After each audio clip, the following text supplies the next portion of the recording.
nice. Yeah. Yo, yeah. Hello, everyone. Welcome to the Spot Real Talk. My name is Tiara. I'm Tiffany. And I'm Ron. And we are back today for another recap of The Chi.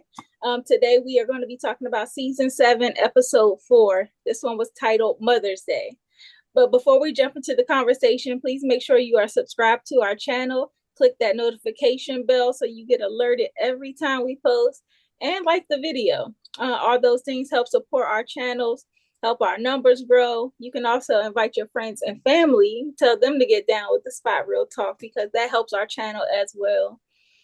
So we are definitely appreciative of all of our supporters so far. I know y'all been waiting for this recap and we are happy to deliver finally. So let's go ahead and jump into Mother's Day.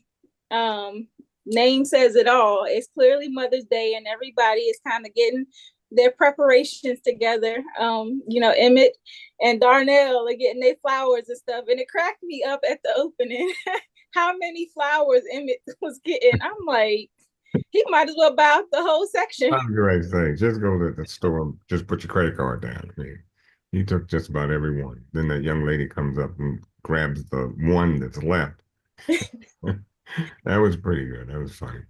Yeah, it was funny. And Darnell said, forget that. I'm just going to give each one a rose. I was like, leave it to him. Typical Darnell.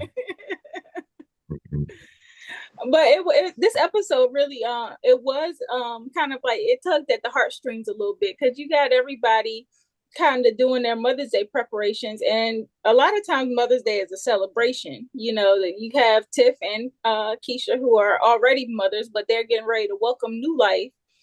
But sometimes the people that have lost children get overlooked. And so they kind of brought light to that situation as well, where these mothers who are grieving on that day. And then, you know, the situation where people who don't get along with their mothers. So I was like, they really gave every angle in this episode. People who have lost mothers. Yeah.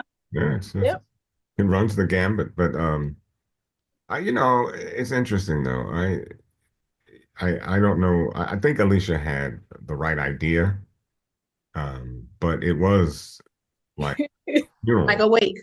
Yeah. It was very somber. I was like, oh God, all you need is Oregon or something. But I was curious how y'all would feel about Alicia's gathering because I think she had good intentions. Yeah. But she kind of went off the deep end with the ladies and she thought they was going to be on her side and they were not. They were not. It was like a wake. It was like a wake. I was like, oh my goodness, this is so like. Yeah, it was poor. I'm like, all we need now is the bodies. But yeah. It did seem like it was at a funeral parlor. But I'm glad that Shad could be the voice of reason here. He bought her the flowers and she was about to downplay him and she was like, oh, let me guess, flowers and stuff, but he was like, these are the ones that don't die. And I thought that was like a special little touch, and so that kind of softened her up. Look at Shad. I mean, he's dressing, he got a credit card he can pull out of his pocket and pay for some real expensive flowers. I'm like, Shad, you done grown up, boy. You've come a long way. But did you peep that when he said, I love you, she ain't say it back? It looked real awkward. It was some silence there. I was like, And when he hugged her and you saw her eyes just kind of drift off. I was like, ooh, heartbreak might be in his future. Another one. But I was just like, he is kind of toning Alicia down though, because like he was like, maybe we should change up the environment. We don't want to just have it be all doom and gloom, and Rob would want for you to live too. Right. So he kind of opened up her perspective and had the other ladies transition over to Emmett's party, which was way more lively.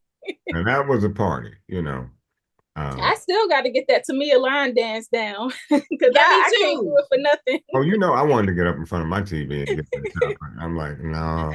Listen, I love line dances. I just haven't had anyone show me that one yet. So I'm like, yeah, that one got a little bit too much footwork for me. I got to get my coordination down. We can get it done. Maybe we get together and do it, all three of us. Yeah. I like line dancing. Yeah, I do too. I really do. Yeah, but like I mentioned over at Emmett's gathering, I wanted to know what y'all thought about that conversation between Emmett, Darnell, and Jamal because he brought it to his attention that, oh yeah, Dom, she know her way around the grill and the bedroom. He's been And around this grill. So I mean, my thought was though, I'm like, what fabric is Jamal cut from? Because for that not to bother him. Now, it's one thing to know that your lady's been a lady of the night, or she's No, right. not lady of the night. I'm, That's okay. wait, You're wait, going wait, too wait. I far. didn't listen. I didn't say that she was. I said it's one thing to know that okay. your lady, a lady, any lady, is of several things. Lady of the night. She's been around town. She's been around the boys. However you want to put it. I'm not saying that she's a lady of the night. I know that she isn't. Right.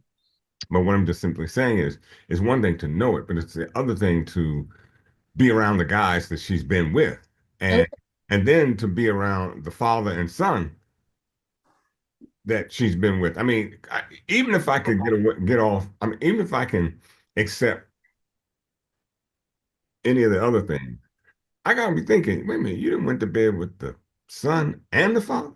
I Well, mean, I think I see what you're saying because it's one thing to have a woman that's been around the block, but yeah, for her to have been around the block with people that you are in close quarters with, You in a circle with, right? yeah, that's another story. And so, I do think that Jamal feels like he's damaged goods. Like we said last week, he feels like they are both damaged goods. So why not be damaged together and kind of build from there? So he's taking a completely different perspective on this, hoping that they can do better in their future than they've done in their past. yeah, I think that's what part of it is. The whole purpose of him going to church and everything. Like when you all know when you get closer to God and stuff, if God ain't holding your sins against you, then nobody else should be. So hey, maybe that's what he's thinking. Like, hey, we cleansing our palate, we getting right with the Lord, and then maybe that's why he ain't holding it against I me. Mm. can forgive you, but that don't mean I forgot you. I mean, I forgot what you did. So I'm looking after my own. I'm not saying, huh?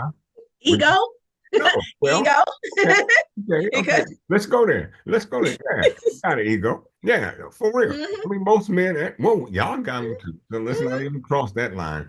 mhm. I got an ego, and I'm trying to protect that bad boy because you know what? When you shoot a man's ego down, he's down. He's down for the count.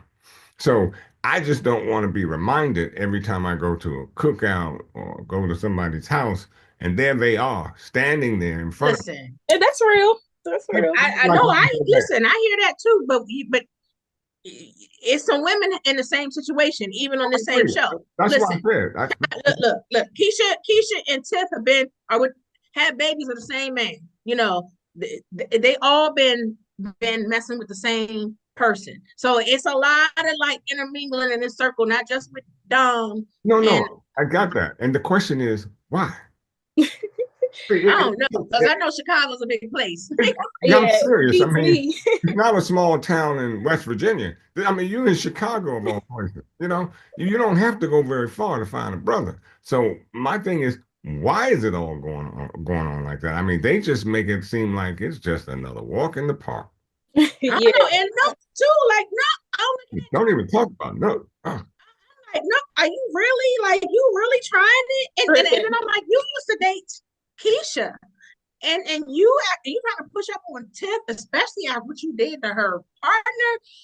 I was like, look, Tripping. Oh my gosh, she getting the hands from me. yeah, me too. I knew he was gonna try it. yeah. Well, and you know what? I think we talked about it in an earlier show. Mm-hmm. um, because we thought Keisha, I mean not Keisha, but Tiff. Tiffany might have felt a certain kind of way about old boy. I think Mm. she has this intuition that he had something to do with it. It was what she said to him before she got out of the car. Yeah. She And was telling him, basically that she still feels like his Rob's real killer is still out there. yeah, Mm-hmm. he got real, attentive. Like, so what do you mean? Yeah. She And just I don't think she knows it's him necessarily, because she could have definitely done something if she had an inkling that he was involved. Right. I think it's just it's an women's intuition right. that is somebody, this is not right. And I don't think it was him. Right. It could be you. I don't know if it's you, but I know It could be anybody, but no, not I'm Tay. saying in her mind, she's like, because it's the way she brought it up to him. It wasn't just kind of, you know, just casually brought up. She looked at him out of the corner of her eye. And what I was saying is that what I was saying to myself at the time, that women's intuition is working. She doesn't know if it's him, but there's something inside of her that's saying he may know, either he knows or he had more involvement than we. Exactly.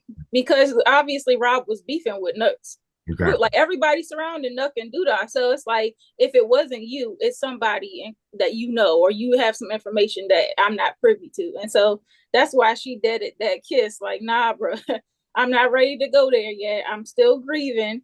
I still have this feeling. Pump your brakes. Yeah, that was crazy of him. So he getting hands. Yeah. But back to that conversation that Jamal was having with Emmett, I thought it was interesting how Jamal talked about how ready for marriage he was, but then he said, "Oh, Emmett, what about you? When you gonna marry Keisha?" And he got real quiet. And Darnell starts talking about like all the benefits of marriage, because I think it has such a negative perception amongst some. But he talked about, this is Chicago, anything can happen. That marriage would protect Keisha and your kids should anything go down. And I was like, go ahead, Darnell. I was like, Darnell going up too. Yeah. Hey, that was tight. I mean, he gave his son some very, very good advice. I don't know about Chicago, but see, and the other thing too is a lot of guys do this thing. They don't want to put a ring on it, but they want to act like they're married. And here you are sharing everything with this woman. This woman is cooking for you. She's having kids, everything. And Emmett has real assets. Yeah, like and the this is my home point. business. All of that could go away. Well, it would go away, because if she decided to, if you all broke up and she took you to court, brother, courts today say, regardless of whether you were married or not, she gets half. Yeah, well, that way, and if it goes the other way, if something happens and he has an untimely demise, she has no claim over that business or any other money from it. And that's the most hurtful part of it all. And that's where Darnell meant protecting the family. Because if something were to happen to Darnell, and just like Darnell said, this still Chicago. Legacy. Yeah, anything can happen. Anything can happen. So, you got to protect your family. Now, did that sink in with Emmett? I think so, coming from his father though. I do. I think he's gonna think on that. And especially what you said, Ron, it made me think about what the baby mom's, I can't even remember what her name is. The one who said who? Shay. She's going up and move to Pittsburgh and stuff. And I get it. She's trying to, go someplace and take care of the child. And Keisha made a comment to him like, well, you're not married and you don't have rights. But that's not necessarily true. Because as a father, he does have rights. He has rights for visitation and everything. And he could file with the courts for visitation and say like, hey, this is going to be difficult for me to see the child, I think as long as because the courts, first of all, the courts have to look at your financial capabilities. Does he have the means to, and he does. And then you have to also look at Shay. I mean, Shay has every right to move and find, and because it ain't like you were taking care of the child every other week, Emmett. So, and, you, which is a strange thing about this man. He has how many babies now? 5, or however. I think he has 4. I think he had 3 kids, and then I think Keisha's is going to be the 4th. Yeah, because Ronnie is not. Well, he technically has 5 if he's counting Ronnie. Yeah, because if he's counting Ronnie, because that's Keisha. Yeah. So you damn near got a basketball team. So what I'm trying to say, he's starting 5. Yep. You got a basketball team, but it's just, to me, I thought that was a little selfish for you to try to stop her growth, and you not doing anything other than maybe paying a little child support. Are you definitely in those kids' lives? Are you, She you said know, that he does visit, but he's not with them every day. I think he has them on the weekends, is what she's saying. Whereas she's not. He's not with them every day. And five I think she four or said she five was kids on the pursuing weekend? something that was more affordable in Right. Pittsburgh because Chicago Hmm. was too expensive for her. Hmm. He has the means to travel. But again, I understand his position too. I mean, you got to get on a Hmm. plane basically, or, Hmm. every time you got to see your child, that can be a little cumbersome. Uh, Hmm Yeah, she, yeah. I don't think she can afford the trip back and forth either. So it would basically be Emmett picking up the child and taking it back. And now that could be, um, But that's what I say. That could be also worked out through the courts too. I mean, of course, not everybody wants to go to court and stuff, but if he wanted to exercise his rights and things, I just when she said it, and said, "Oh, you don't have rights because y'all not married," this and the other. Look, and I'm like, as No, somebody who been through this, I was like, no, they got rights too. right. And I think that Keisha, I like that she was trying to be supportive though. Yeah, yeah. Because she definitely said whatever Shay is dealing with, like you do have to look outside of yourself and your wants, and you need to do what's going to be in the benefit of your child. And if Hmm. that means you got to be unselfish and let him go, maybe you don't see him as much as you want to, or maybe you don't have as much control over the situation as you want. But if it's in the best interest of the child, then support the mother because that just makes the whole situation more harmonious. So I do like that Keisha is being supportive. Listen, I agree with that. I agree with everything else she said. I just, did not agree when she said that, because they weren't You don't married, have, that he didn't have the rights. He does. right. But everything that she was saying to him and supporting him and stuff, she was right. Mm-hmm. Yeah, so Emmett definitely got a good one. If he can keep it tight, because we know he got a little wandering out right now, but we'll see. Hopefully he keeps Keisha around because I think she is really good for him. And reasoning with him. But I want to talk a little bit about Damien too, because he got a little lesson with Spades game this episode. My And I favorite was like, game. I thought that was hilarious how they incorporated that because that is a rite of passage It in is. Black families. It is. It is. I have to admit, you come to my house and we got a thing going on. There's a space table somewhere around. I love space. Look, black people, they be ready to fight if They you renege and stuff in the game and everything. Like, they be serious about spades.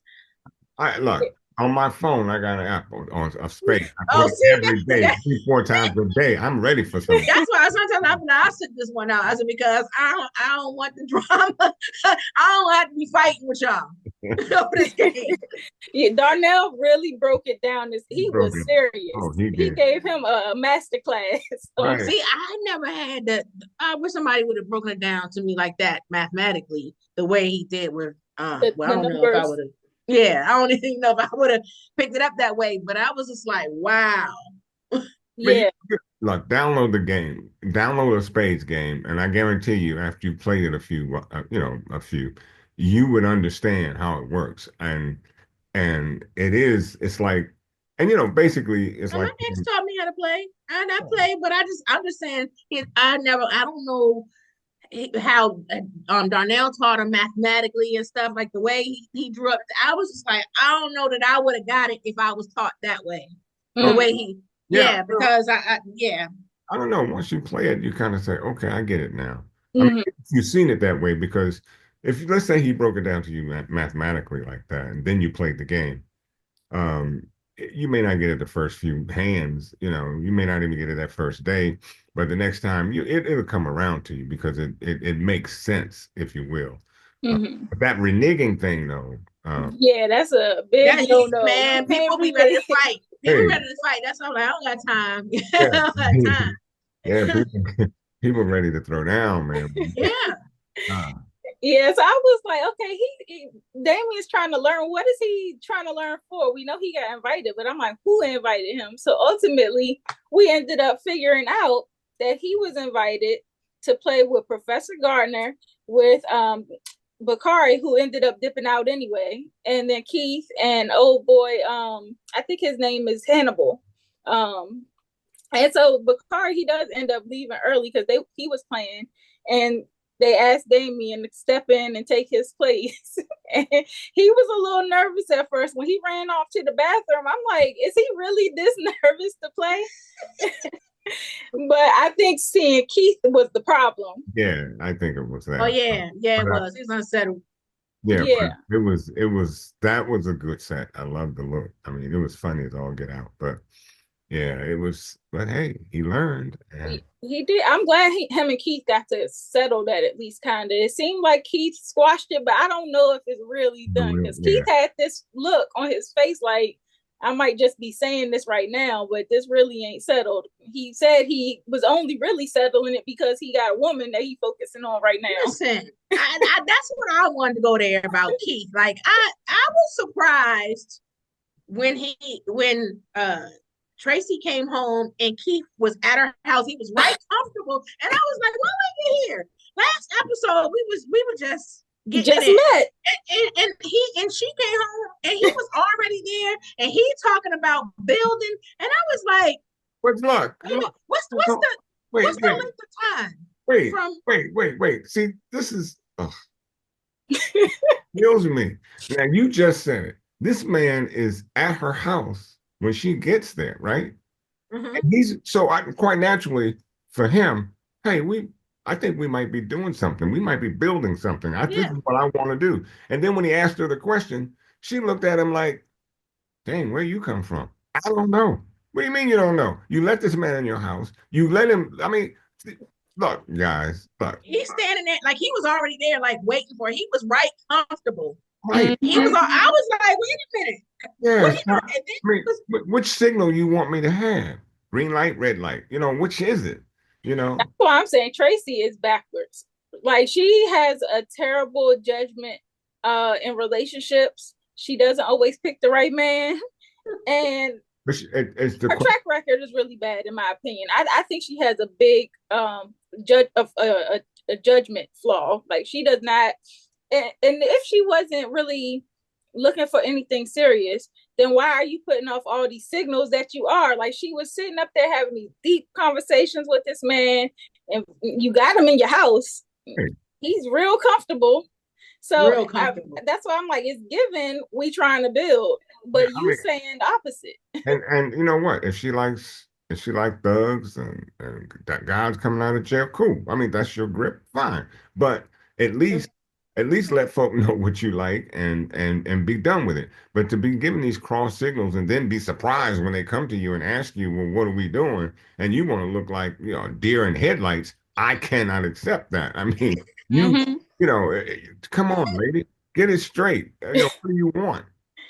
I don't know if she's in a vulnerable space or what. Ain't no vulnerability. That's just look, guys. No, I'm saying I'm with you. I feel the same way you do.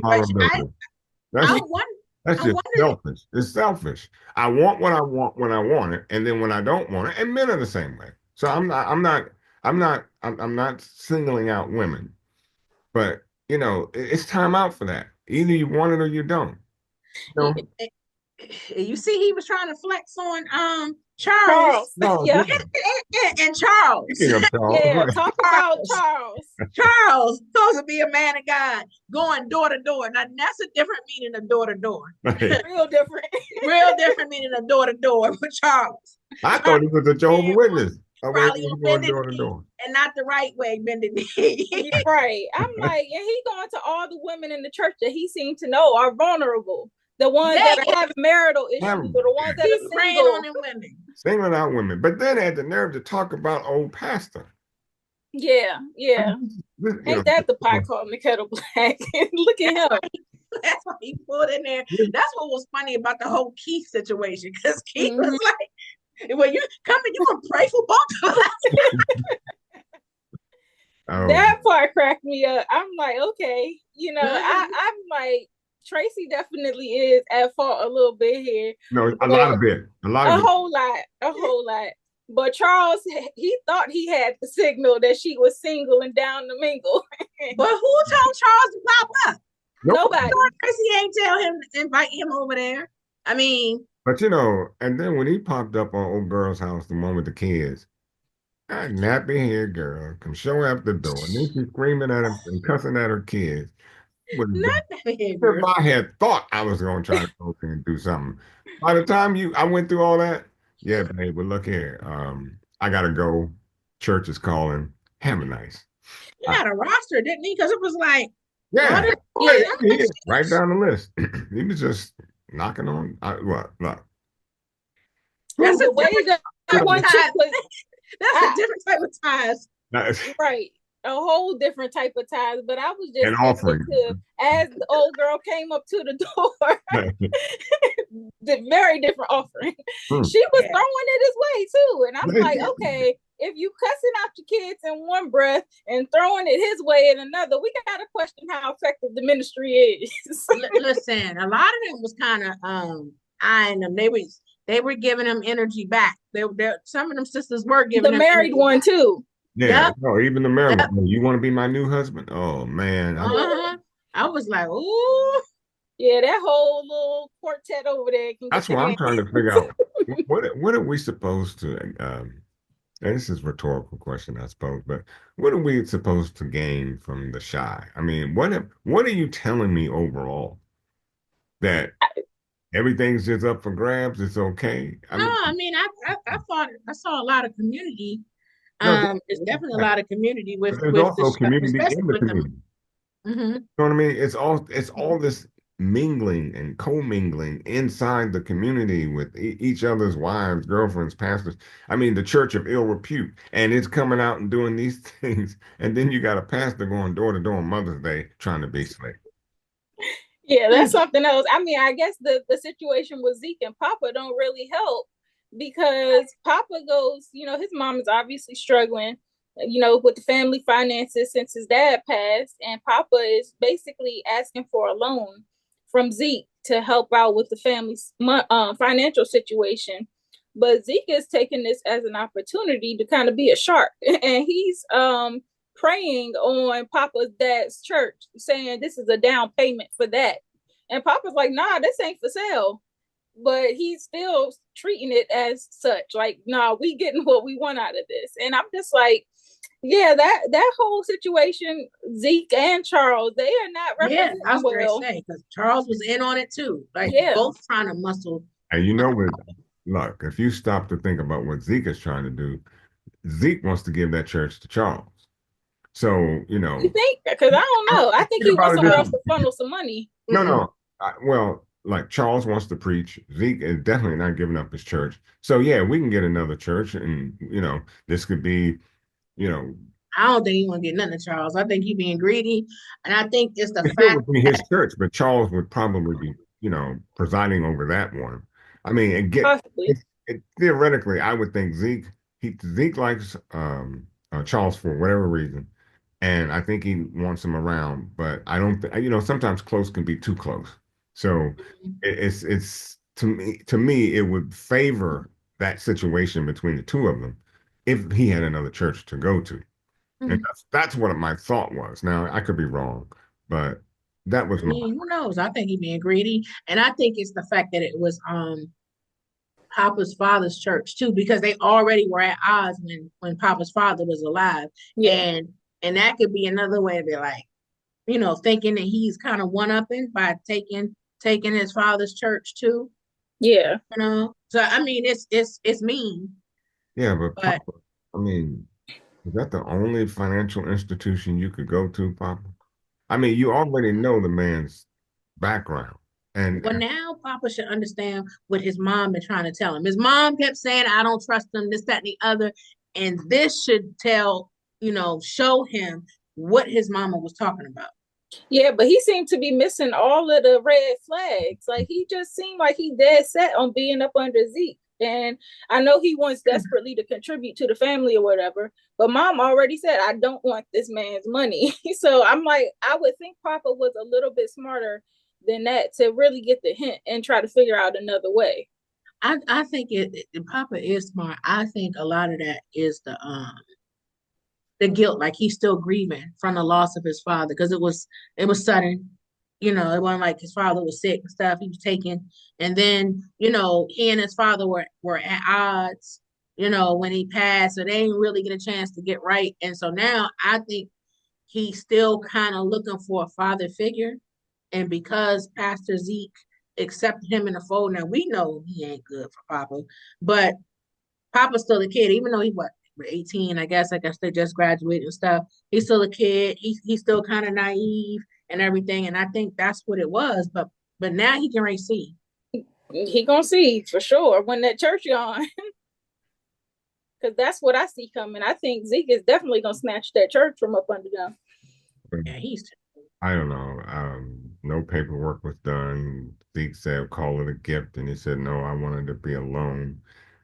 I'd rather accept the gift because if it's a loan and you don't pay the loan back, then he can repossess whatever. But if it's a gift, you gave me the money. I don't owe you anything. It was a gift. But struggle not.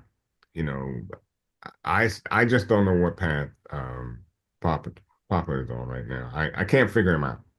I just don't. I mean, you may have hit it on the nail. You may have hit the nail on the head. Is that the way you put it? Yep. Mm-hmm. Yeah, I think he going through some things and he just not thinking straight or not paying attention enough. So he gonna get a rude awakening though. Yeah. So I wanted to talk a little bit about Vic and Reg and all of this situation with them and their mom.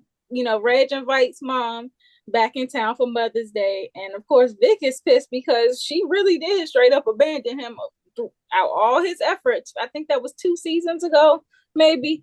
He was really trying to help her recover, and she abandoned him again. And he holds a lot of resentment for all the kids. Yeah, she's abandoned all the children.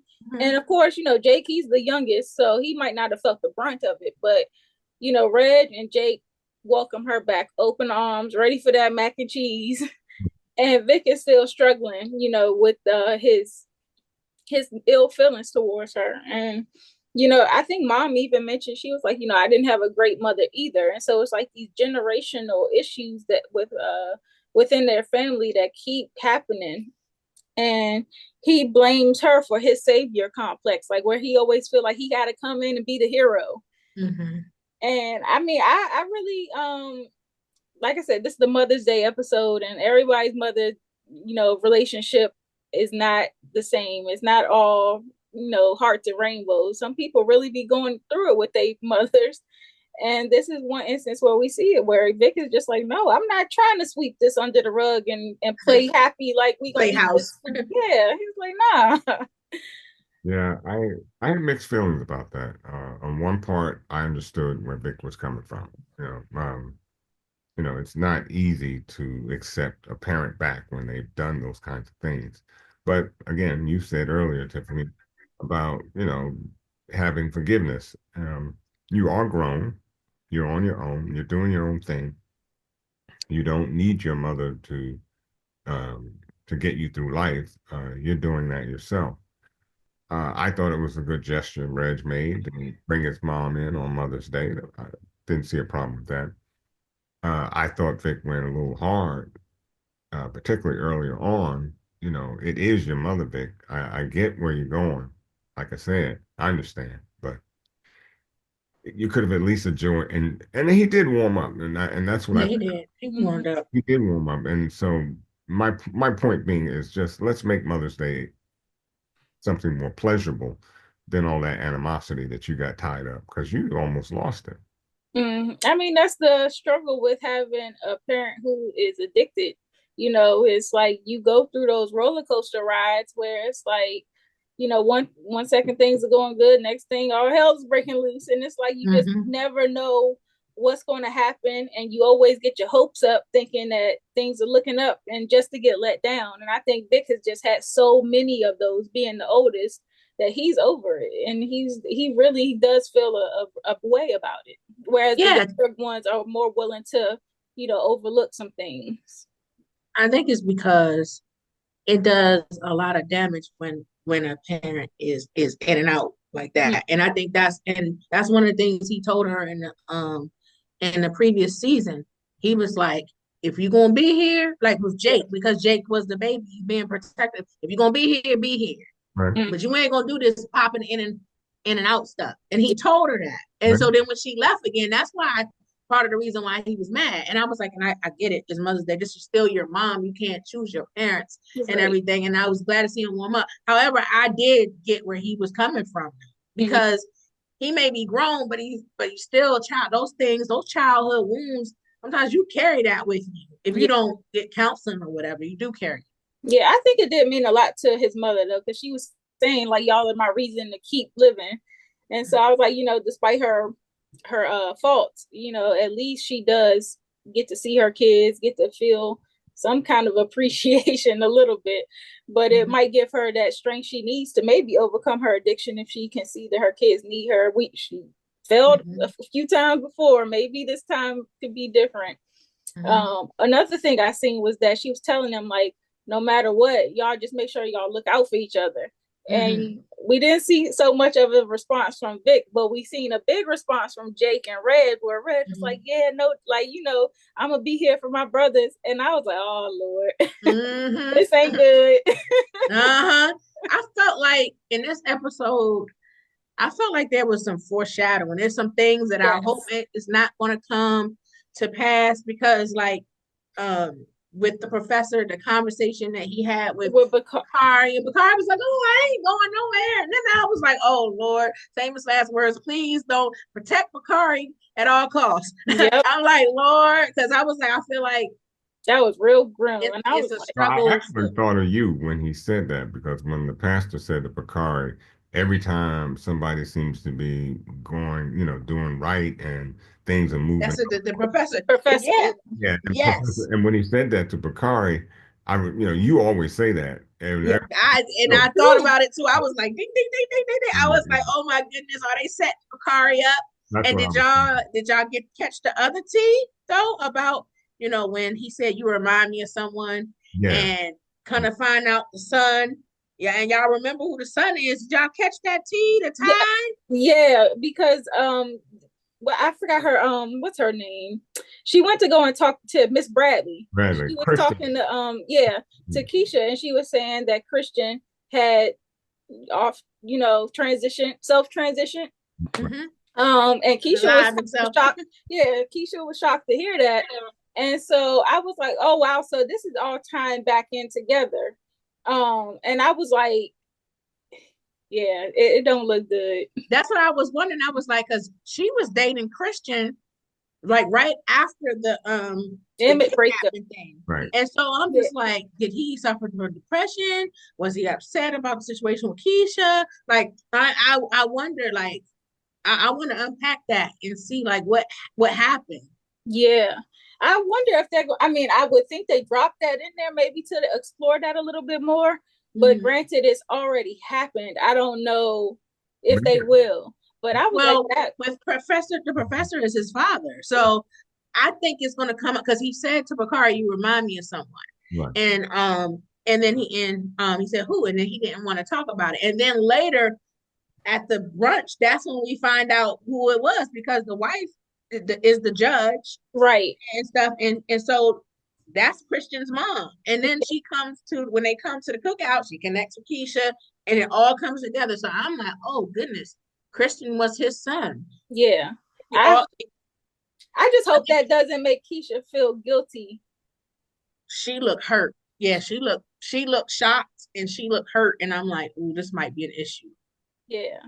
But I don't know in what way, like when the professor was saying like, oh, you remind me of someone, like somebody who was just, on the up and up getting their life in track and then something bad happens. Well, Christian was like model kid. Exactly. But for Bakari, he's still getting there. And I think that he's 1 foot in, 1 foot out. He's still kind of involved in the streets, but still trying to do his thing on the side, pursuing his higher education and doing his book and whatnot. But I was like, if we looking at Christian and we looking at Bakari, they are nowhere near each other. I know, but I think that Bakari is a good kid at heart, though. I think Bakari veered in that direction because Coogie was his boy, and Coogie was taken away, and then he and then he sought revenge. And I think that's what got Bakari On the wrong down path. off that path. Bakari probably was a good kid too. And the professor sees that he's trying, when in fact, Mhm. congratulations on finishing up what was the first semester Mm-hmm. College, Yeah. college. So I can now see how he might start comparing or drawing some sort of comparison about his son and Bakari. It's just what Bakari said or how he answered him that was so definitive. Don't worry about me. Nothing's I going ain't going nowhere. I was like, oh gosh, to. are they setting us up? It seems like it definitely. I would be really. I know Devastated. Bakari. He had a rough start. He ticked us off very early when he was introduced in the Oh show. yeah, I called him a menace, and And that's what I'm saying. If something comes, if Karma spin the block on him, he earned it in some right, rights. right, But it's hard to see that when you start seeing a character's progression. Mm-hmm, And so it's like, dang, I really hope that they don't take him out. But if they do, he definitely earned it. Yeah. Well, look, that's called character development because when you go from feeling a certain way about a character and then rooting for them, that's definitely good character development. Yeah. So I do like how they reincorporated the Christian situation back into this because they're calling back to past seasons. And I was like, okay, that's a really good way to bring the new characters in and tie them with the old. And so I did enjoy that part of it. One last part that I seen this episode was the conversation that Tiff had with her mother about her parenting. And Tiff is basically going in on EJ because he knocking stuff over, being clumsy, being a kid. And Tiff's mom is kind of like, nah, you need to chill on that. Like, she kind of questions how her mom parented her versus how she parented her grandkids. And I was like, oh, this is real familiar right now. It's true. The parents are always different with the grandkids than they are with you. Because I used to say it to my mom all the time. Look, when you have a kid 24/7, they're gonna get on your nerves. Grandkids go home. So yeah. that's the big deal. The grandkids go home. So we accept that. But I was like, oh my goodness. I'm a sucker for my son. well, I For started saying sure. I'm about to be a granddad for the first time. So I don't know how to feel. Be a sucker for that baby too. Yeah, I will, because it's a little boy coming, so I can see me now. So And I'll just say, speaking from Tiff's perspective, I hear her on that one because I'm looking at my mom and my child, and I'm like, if I would try that when I was younger, I would have gotten all kind of listen, me. I wouldn't have been able to go out the house. I got my phone taken. I would have got. I'm telling but it is different. I'm telling you, it is different. Because I used to say that to my mom all the time. Like she wouldn't even let me say anything negative about. I said she didn't want to hear it. She was not objective at all. But on the other side, the boy really didn't do anything wrong. He accidentally knocked over a glass. Or knocked over, and she went off. Right. That's what I was talking about last week. Now, she does have some extreme responses, and to speak to, I think one of the points we made last week, it might contribute to why he behaves the way he does around Tiff, because she's already not around full time, and then when you are around, you're chastising me and yelling and stuff. And it appeared to be an accident. Didn't look like he meant to knock it over. And here you flick off on your son that you don't see hardly. Well, she's saying she got it from her mama. Now her mama, right. Now her mama is a woo-sign and stuff and acting all feng shui. But but she said she got that parenting from her mom. Yeah, and it's amazing to me how you can treat someone that way when you were treated that way. You didn't like it then, so why would you pick that aspect up? You would think you'd do just the opposite, but then break the cycle. And sometimes you become your parents. You like. Yeah, well, I won't get personal.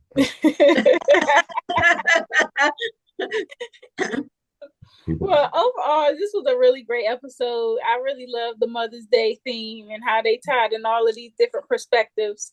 Do we want to go ahead and do our who can get the hands list? I already mentioned a few. I think I said that we said Nook can get the hands. Yep. I think we had already mentioned Tracy. Yep. Really? Charles and Keith. I mean, did we put Keith on there? No, we said Charles. Charles Definitely and Zeke. Zeke, yeah, well, yeah. Yeah, Zeke. Yeah, because he's trying to shake Papa down. He and Charles. Yeah. Well, I mean, Papa went to him. Zeke didn't go to him. Papa did. But he asked him for his father's church though. That's shaking him down. Like, dang. Yeah. I mean, okay. We know his intentions are not good. Well, one last name I'm gonna add on to that who can get the hands list is Reg. Did y'all see the way he dug into that macaroni and cheese? Everybody know you don't dig into the mac and cheese from the middle. From the middle, yeah. You know what? I was thinking the same thing. I said, "Don't you know mac and cheese etiquette, boy? That is not what you do." Does he know etiquette at all? No. But I'm like, he deserves a good slap upside the head. The crust is the best part on the outside. Oh, great. Yeah, in fact, I always hit them corners. I don't care who went first or last. That's what I'm saying. He deserves the hands list for that alone. Well, what about you? Are you going to give Dom the hands like the way you want it? Are you giving her the hands? I'm staying with her. Wasn't even in the episode. Only got in the episode, but she's still getting Look. Jamal was all over her. You know, like, yeah, I'm gonna get married to this. You know, anyways. To this what? Leave it alone. And you know what? I low-key want to give Alicia an honorable mention for the hands list, because why are you gonna have that somber Mother's Day gathering? They already grieving, and you gonna make it worse. Yeah. When she was when they were preparing, for it, and she's telling people what to do, where this goes, and all that, I didn't see anything wrong with that. I think it turned out that way because you had a bunch of grieving mothers in there, and none of them knew what to do with that grief. And Sean definitely gets the shot game ball for you. Yeah, he definitely gets Sean gets the game ball for me because he broke up all that stuff and said, I mean, well, Alicia should have known too that she was basically suggesting they get revenge. She was trying to go out and kill some more people. Let's kill the killers. That was her verbatim. Let's kill the killers. Alicia gets the hands. I mean, you want to go out and kill other people, and the professor's wife said, "Well, they got mothers too." So, and I'm like, what are you doing? Yeah, she got to get that. I don't know what she was thinking. Did you hear Nook in his story? Like, he should be on the hands list too because of the stuff with Tiff, trying to move on Tiff. But you see that he said his mother died and she was unalived by somebody. He said his dad killed her. Yeah, so I'm just like, sheesh. Yeah, so it's just like a cycle of trauma with a lot of these characters. Yeah. So okay, well, so we briefly touched on the game ball. You said shot, Ron. Right. Tiff, you got a game ball? That's a good one. I'm wondering if I should give it to what's him for the spade game. Darnell. No, the one on the sun, the one that won. Damien. I was like, look, he and the professor. Yeah. I don't know, but I like the idea of what you said about Shad. Shad saved the day with that. Yeah. I can't get Damien the game ball until he gets that nail. He put a 2 of cards out. I'm like, he put the lowest possible card out. No, I had to save him with the. But you know what? To me, though, and I play the game all the time, and I'm gonna tell you, to me, that's a strategy. Here's why. Yeah, he baited them because he thought they was right. Because you don't know whether your partner has the ace or not. Right. You don't know that. So I'm not going to throw out my king of clubs if I don't know my partner has the ace. If you don't know he got that was bait. When I saw that, I was like, I bait you, right? Because my hope is because, for instance, if I got the king of clubs and the 2.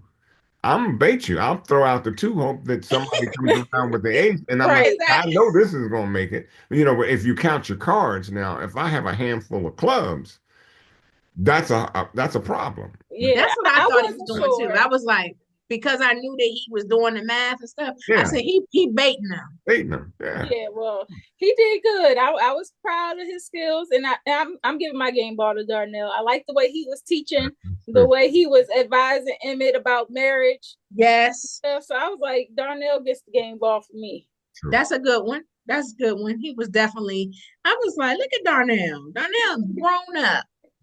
Yeah, we even got each girl, each of his baby mamas a single rose. Better than nothing, I guess. So yeah, I enjoyed this episode. I think we all did. To all the viewers out there, please make sure you drop down in the comments and give us your thoughts on this episode, as well as any predictions that you have for the future. Also, be sure to subscribe to our channel, like this video, and click that notification bell. We also have a whole playlist full of interviews with people from the Shy, both on screen and off screen. So you can check out that playlist and see all of the cast members that we've interviewed. We are also recapping Godfather of Harlem right now, so you can check out that interview in a very short period of time. And on top of that, we have our social media, so you can go ahead and follow us on all social media platforms at The Spot Real Talk. Tell your friends, tell your family they need to come and get down with us, because it's a lot of great stuff happening over here. Tiff, Ron, y'all got anything else before we close? Okay, well, on that note, we are going to call it a night. So thanks again for watching, and we'll see you next time. Bye. Bye. Bands to the red side. She pull out with a friend, and I'm on it like a red dot. I got my sights on a headshot. Yeah, straight you got a man.